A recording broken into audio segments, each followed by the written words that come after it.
오늘은 자존심과 자존감에 대한 생각을 나눠볼까 합니다. 자존심과 자존감은 비교대조되며 자주 회자되는 주제인데 지금까지 깊이 생각해볼 기회가 없었습니다. 막연히 대부분의 사람은 자존심은 세고 자존감은 낮다고 스스로 평가한다는 정도만 알고 있었어요.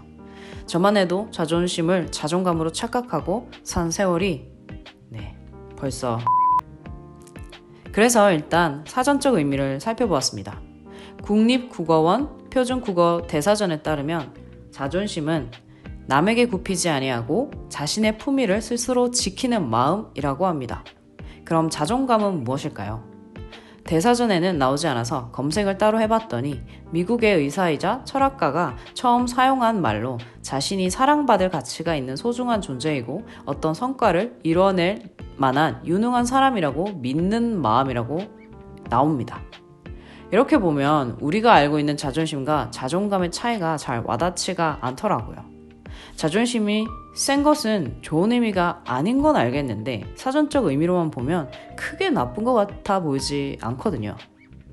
그 이유를 생각해보니 어렸을 때 한국 위인전을 읽으면 거의 모든 위인들의 성정을 남에게 굽히지 아니하고 자신의 품위를 스스로 지켰다라고 쓰여 있었던 것 같습니다.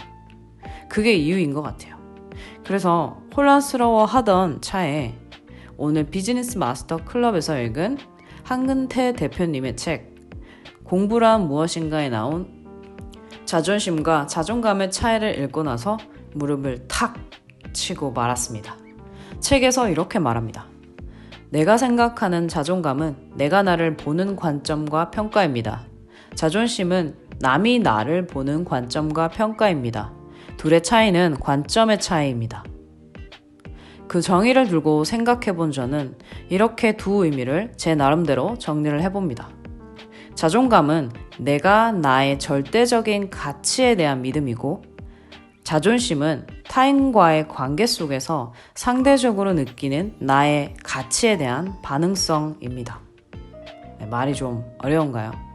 그러니까 다시 설명해보면 누가 있든 없든 남이 뭐라고 하든 나를 어떻게 대하든 내가 믿는 나의 절대 가치는 변하지 않는다는 믿음이 바로 자존감입니다. 하지만 자존심에서 나의 가치는 상대가 하는 말과 행동에 따라 커졌다 작아졌다 하는 거죠. 그러니까 상대적인 것입니다. 그런 변화에 대한 반응성을 자존심이라고 합니다. 이건 저의 의미겠죠. 제가 내린 정의입니다.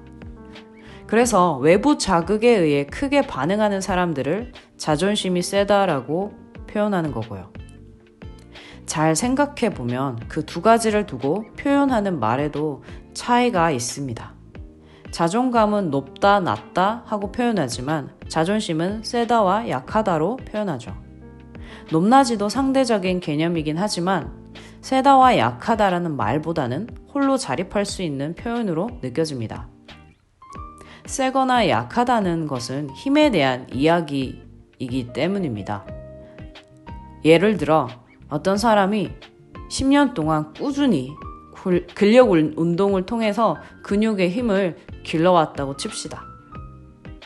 그런데 그런 사람도 싸울 상대방이나 혹은 힘을 발휘할 무거운 물체, 대상 따위가 없으면 그 사람의 힘을 확인할 수가 없습니다. 작용 반작용의 법칙에서도 작용이 있어야 반작용이 있고 반작용이 있어야 작용이 있는 것처럼요.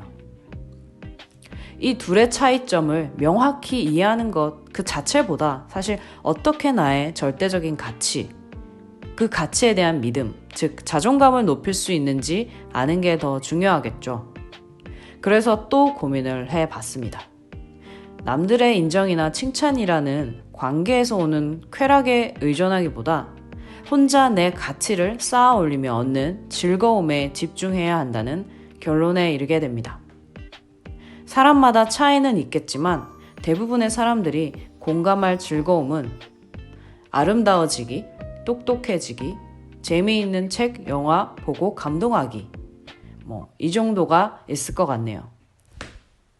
여러분은 자존감을 어떻게 정의하고 계신가요? 그리고 자존감을 높이기 위해 어떤 노력을 하고 계신가요?